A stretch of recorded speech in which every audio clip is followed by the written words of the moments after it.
Ambulans ihtiyacımız var. Emniyet güçlerinden rica ediyoruz. Aramızda doktor var mı doktor? Ses aracının oraya gelsin. Doktor varsa ses aracının oraya. Acil. Başkanım kaybolur, siz kaybolur. Doktor Nuh Çenet. Ses aracının arkasına. Ses aracının etrafına. Evet doktor, ses aracının arkasına lütfen. Doktor. Evet.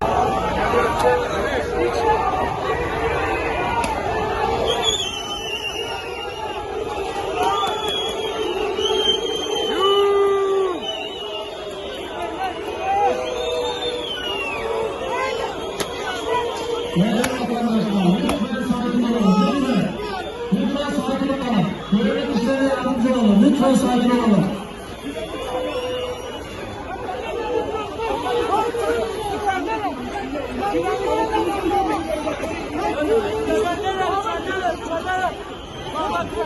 Lütfen.